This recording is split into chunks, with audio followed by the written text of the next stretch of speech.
Hello everybody and welcome to my channel. Today we are going to be talking about my December 2024 wrap-up. Crazy that is the final wrap-up of 2024. I read a lot of stuff in December and most of it, I'm trying to look at it, most of it was for videos. If you're watching this and you watch all my videos, you probably have seen most of these at this point, but there are a couple that I haven't talked about on the channel yet. I'm excited to talk about them, but I figured let's just get right into it because I have quite a few things that we need to talk about. So we're going to talk about the DNFs first. I obviously DNF'd a ton of stuff in December because of those Illumicrate vlogs, but I only talk about the DNFs that I got over 50 pages in. So we're only talking about, I think, 4 DNFs when I probably had closer to like 10 this month with other things that I DNF'd.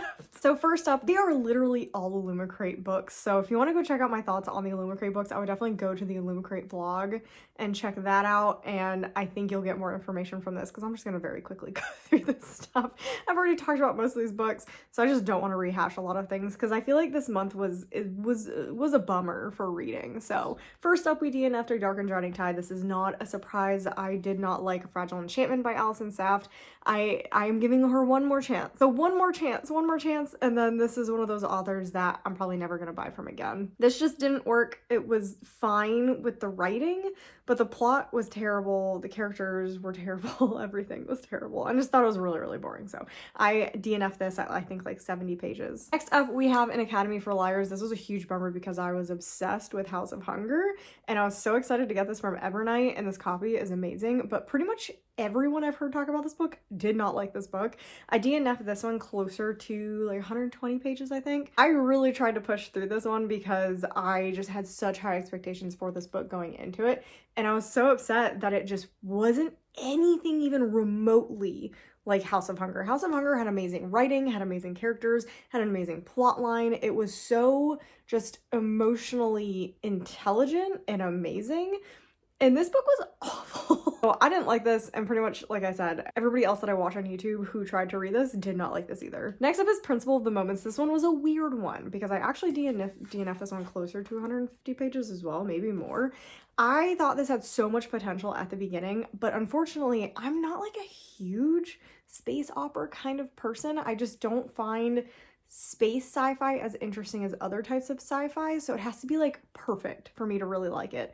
And unfortunately, this also has time travel in it, which I also don't like. So I think there's 2 sections of this book. This book takes place in like the 1800s and in the far future, and I did not like the far future point of view, but I loved the past point of view, and unfortunately the book kind of switches to almost entirely in the future point of view. So once it started doing that and it kind of took away the romance that was like the most amazing part in this book, I lost pretty much all interest in this one. So this one was like one of those that it was also, I couldn't understand a lot of it. Like, I feel like I was not smart enough to understand some of the concepts in here. It seems like the author almost tried too much and almost confused herself while she was writing it. I didn't love that either. So I would definitely try and pick up another book by this author, but I can't see myself continuing this or reading a whole series even if I did finish this. And then the last DNF was Mistress of Lies. I tried so hard to read this because I did not want to get rid of this copy of this book.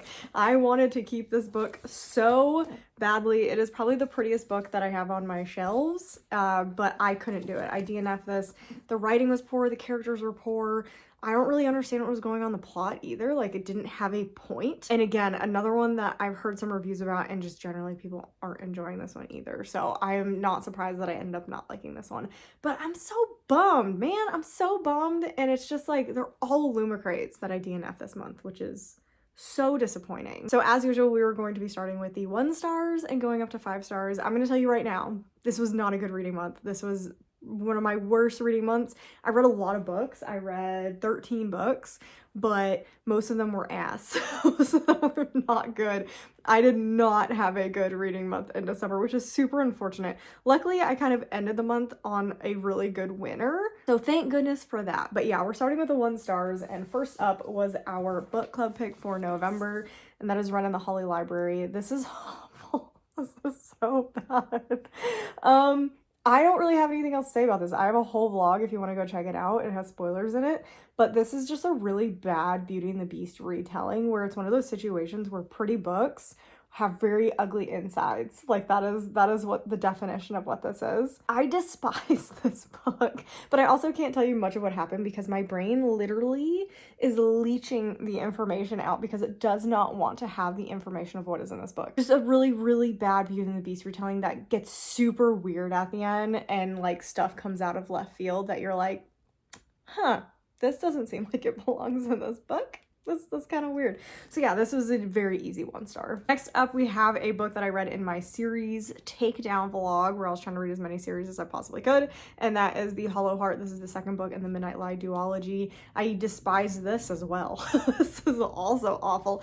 It is, I don't know which one's worse, to be honest, this one or Run in the Holly Library. I think this one actually I think this one is worse because this is in my worst books. This one is 1000% worse. This is probably the worst sequel in a duology or series that I've ever read. It literally has almost no like connection to the first book. Like there was no purpose for that first book. In reality, our author wrote the first book thinking it would be cute to have a book that's kind of set in the Winter's Curse series. And then she realized that she didn't actually want to write about the characters in that first book. She wanted to write a sequel to The Winter's Curse. So that's what this book is. So it basically just ends up following the character from the first book that is more related to The Winter's Curse and takes away everything remotely good about the first book. It's wild. This is a 1 star. This was absolutely wild of a sequel. And it was garbage. Like, I don't often, I feel like, say that about books, but this was actual garbage, and I'm very, very mad that I waited like 3 years to read this. This is where it starts getting tough, where I'm like fighting with things, like I don't know what order to go in, so these are kind of about the same. We're gonna say Spectacular is next. This is a 2 star. This was bizarre. This was absolutely bizarre, and I'm keeping it. It's like the lowest book I've rated in a while that I'm keeping, but I'm keeping it because it goes with the series, but part of me is like, it doesn't. Like, this feels like such a weird addition to the series that they shouldn't exist. They shouldn't exist. This was supposed to be like a cute Christmas novella. I was so excited about it, and this is like a weird dark romance that has some like consent issues. Like, it literally feels like that. Like, I was reading this and I was like, something's wrong. Something is wrong. This does not feel like our characters. This doesn't feel like Caraval. Nothing. This also had nothing to do with Once Upon a Broken Heart, which I thought was a really interesting choice. Although it does hint at the end that there may be another novella that does take place in the Once Upon a Broken Heart series. I just thought that was weird. I thought that was a very strange decision. And then again, to make it this weird, dark romance with a kidnapping plot and weird sexual things in it, it was very strange. It was very, very, very strange. This is a 2 star because it made absolutely no sense in context with everything else that Stephanie Garber has written, and it was not even like hinted at that it was going to be this weird. So this was definitely a 2 star. Next up, we have, I originally gave this a 2.5, but I think it's just a 2 because I really did not enjoy this. The Nightmare Before Christmas. I am keeping this copy though. I'll probably eventually get rid of it, but as of right now, I'm keeping this copy because it is so painfully Christmas. I love it. I love this copy. It's just so gorgeous. And I am gonna give like the second one a shot because I want to see maybe if it makes up for what this one should have been, but this was like supposed to be a cute Christmas rom-com, and this was not cute nor rom-com-y. Like, it was very Christmas, but it was like the politics of Christmas. It was so weird. This was not a fun book to read. I did like the couple, but I felt like Hex had no personality. Like, we had our main character who was a pain in the ass, Nicholas Cole. Cole was a pain in the butt. And you have Hex, who's the Prince of Halloween, and he had 0 personality, like nothing. There was nothing there behind his eyes. His brain was smooth. It was empty. And I felt like that was such a disservice to this book. Why make this about like Christmas being corrupt and the politics of holidays and like what? Like, that's so strange. Then you didn't even give us like a satisfying side story romance kind of thing that most of these books have. Like, did not exist. It didn't exist. You thought it was gonna exist. It didn't exist. So this is a 2. I would not recommend this one. This was not good. This was not good. It was not cute. No, absolutely not. Since this is coming out after I'm supposed to read my book box books, I've really got to get a move on with that. I really got to move with that one. I will be talking about the books that I read for that video because I originally was not going to, but I think I'm going to try and use this as motivation because this video cannot come out until I finish that video. So motivation. Teller of Small Fortunes. I had to read this for the reading my book boxes, books as I get them video vlog, and this is a 3-star. It falls into the this is cozy fantasy to the point of too cozy, and I talk about it in the video, so if you want to again see more thoughts, go there. But this is probably my least favorite out of all the cozy fantasy I have finished reading. Obviously not the ones that I DNF'd, although I wish I had DNF'd it. I really thought about DNFing it and then I didn't, and I regret it. I feel like I should have just DNF'd it. It did not give me anything, and it did not get any better. It kind of just stayed at this single level for the whole flippin' book. I love the found family aspect of this, but it was written in a way that I felt so detached from the characters. I don't know any of them. Like, I feel like I don't know them and I don't care what happens to them, and I have to care. I have to have some sort of stake in reading a book. Like, there has to be something there, and that's why The Spell Shop I ended up liking and giving a 4-star, and that's why Emily Wilds is a 5-star, because I love the characters and I understood them, I felt them, I was attached to them. But all the cozy fantasy that I read, I feel so detached from the characters and I'm just bored, and this is what this falls into. So I was not a fan of this. I can see why other people love it, but it was definitely not for me. But I did enjoy it enough to give it a 3-star. Next up we have The Midnight Lie. This was actually a reread, and again it was for the series video because I totally forgot what was in this book, so I had to reread this before reading The Hollow Heart, and this was a 3-star. It originally was a 5. This has been downgraded to a 3, and it was just like the romance was so insta-lovey and it wasn't developed as well as I remember it being developed. I was just getting back into reading after being in college and then grad school and then doing a bunch of other things, and so I was just getting back into reading, so I was like, oh my god, this is so amazing. Now that I've read a lot more stuff and I kind of have my taste better of what I like, this is definitely just, it didn't live up to what I originally thought about it. So sadly, this was demoted to a 3-star. Next up is a shocker. Next up is Someone You Can Build a Nest In. This was a highly anticipated release after all the stuff I've been hearing about it, but this falls into, to me, like this is a weird blend of genres, but I would classify this as a cozy fantasy. There's definitely horror aspects to this, but it is more like this slice of life following a monster and her hiding who she is and dealing with that. And it felt very manipulative, which I didn't love. Like, I thought it was gonna be this cute horror romance kind of thing with fantasy in it, and I don't know, it just didn't work for me. It didn't work for me, and I'm really sad that it didn't work for me because I love the premise of a human-eating monster who is looking for a soulmate and is like desperate to not kill the person that they think they're in love with. But I felt no connections to the characters. Again, it gave me nothing to really grasp onto. I did like the ending. I think it did a really good job of the end, and I felt that emotional connection at the end, but I didn't feel an emotional connection for like 70% of the book. So you only gave me about 30% of the book where I was really attached to these characters and enjoying it. So it did get a 3-star. I just wanted a lot more from this one, so I'm really sad about that. Next up, we have What the Woods Took. And this one is just a 3-star. It's like a 3.25. I enjoyed the story. I enjoyed the characters. This was a really interesting story about a group of kind of like troubled teens, or not troubled teens. Their parents just think they're troubled and they send them to this like wilderness survival thing where they have to hike this crazy trail for 50 days, which I find insane. Like, why would you put a bunch of teenagers who are troubled with adults who probably can't take care of them and they're just gonna run away into the woods? Like, I found that premise insane, but I can see people doing it because people are insane. I just didn't feel the connection with the characters. I loved the creeping sense of dread.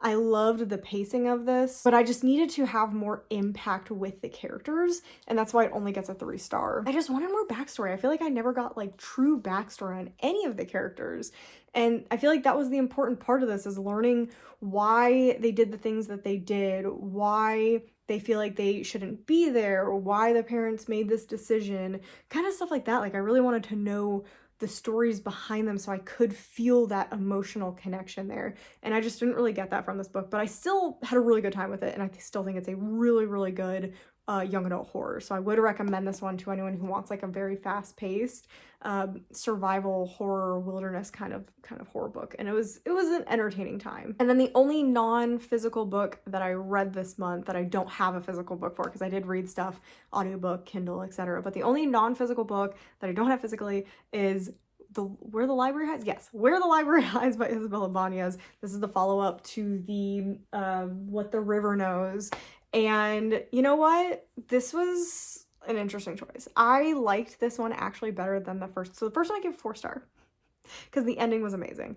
The second one is getting a 3.75, which is funny because I did enjoy the second book more than the first one, but I think the second book is arguably actually worse. I know this makes absolutely no sense, but the romance was terrible in the second book. The romance was amazing, phenomenal, perfection in the first book. That is what actually drove the book in the first one. And again, that cliffhanger was insane. So going into the second book, it was like 5-star. 5-star. The second book was 5-star at the beginning. It was so good. And then she decided to make a decision with the romance that completely destroyed the book. I mean, oh my gosh. But arguably the plot was better. Like everything was better and was more entertaining. It was paced better. It was written better. Everything. But she chose, like every point she could have chosen a way to go, she chose the wrong direction. So even though it was wildly entertaining, it is arguably actually worse than the first book, if any of that makes sense. So that is definitely one of those books that I wish that the author would rewrite. Be like, oh, I made a mistake. Let me go rewrite the romance, the weird side plot with 2 of the characters, and the big reveal. Like literally all 3 of those things need to be rewritten because they were so bizarre. So anyway, yeah, that one got like a 3.75. Still wildly enjoyed it, but wow, was that book insane. Next up, we have another 3.75, and that is Godslayers. This was part of the series thing. So was Where the Library Hides. That was also part of the series smash kind of thing. So Godslayers, I finally finished this duology. I've been putting it off because I actually had started this. I gave the first book, Gearbreakers, 4 stars. I loved it. And then I got into this one and it was so repetitive. Like the first 60-70 pages were like rehashing a bunch of stuff from the first book and then just repeating itself over and over again. And so I was so bored and I was like, oh, this is not working for me. Of course, it was like the first book that I pulled because I was doing a TBR thing. So if you want to go watch that, definitely check it out. But yeah, the TBR chose it and it was correct. This was actually really good. It gets a 3.75 again because, again, the first, I would say probably 150 pages were super repetitive. And then it finally got into the nitty gritty of the story and the ending was really good. I do think the wrong character was killed in this book. I think there is, like, I feel like when you're reading a book, you kind of know which character is going to die and which is like the correct character to die to have an impact in the story. And the wrong character was chosen. That's what it comes down to, is the wrong character was chosen to die in the story because they really just didn't have that much of an emotional impact on the story. Like, it was really sad, but all the characters were able to just move on really easily because that character just wasn't that important to the plot. So the wrong character died for what that death could have been. So that was kind of a bummer in that situation. And again, repetitive. So 3.75. Okay, we are moving on to our best books of the month. Again, there's only one 5-star, but the other 2 are close. They're really close. So next, for that Illumicrate vlog, we read The Phoenix Keeper. This was like the big win for the second video because it's like the only one that I read, I think. It was crazy. The second Illumicrate vlog was insane. So we read The Phoenix Keeper. I gave it a 4-star. I loved this, but I do think it was marketed incorrectly as having, like, this is a fantasy book with a side romance. The romance really isn't that important until the very end. Like, it is literally not important at all. This was so whimsical and magical and hilarious. I was cackling. I was reading quotes to my husband. It was so funny because we were following the zookeeper who was taking care of these very mischievous birds. Like, she specifically is like an aviary person. And it's so funny. They're like, the birds are like playing pranks on her, but yeah, the point of the book is her trying to set up this phoenix like breeding program at her zoo, and it's just her relationships with friends, learning about herself and who she is, and dealing with the program and talking about endangered animals. And I loved it. I thought it was fantastic.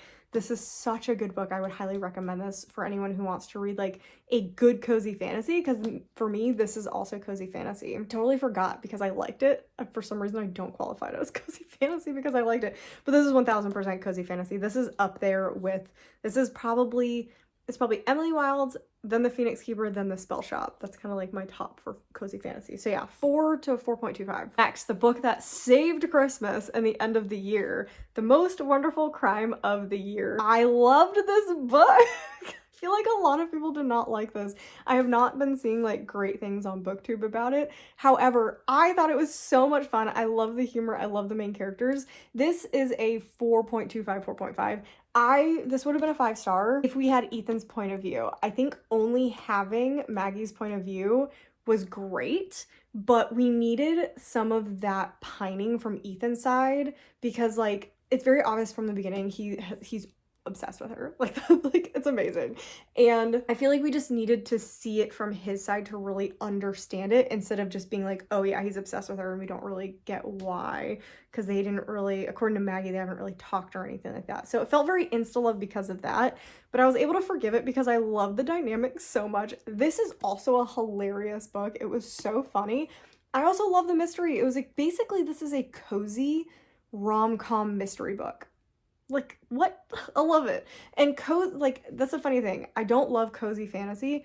I like cozy horror, and I like cozy mysteries and rom-coms. So for some reason it doesn't translate to cozy fantasy. I don't know what it is, but especially cozy mysteries. I love cozy mysteries. So this was everything that I wanted in a book, and it was so funny, and it dealt with like a disappearance and nothing too serious. So this was just literally everything I wanted in a mystery Christmas book. So I would highly recommend this one. I loved it. 4.5. It's a 4.5. And then my favorite book of December, which honestly, I don't think it is. I think The Most Wonderful Crime of the Year is my favorite book.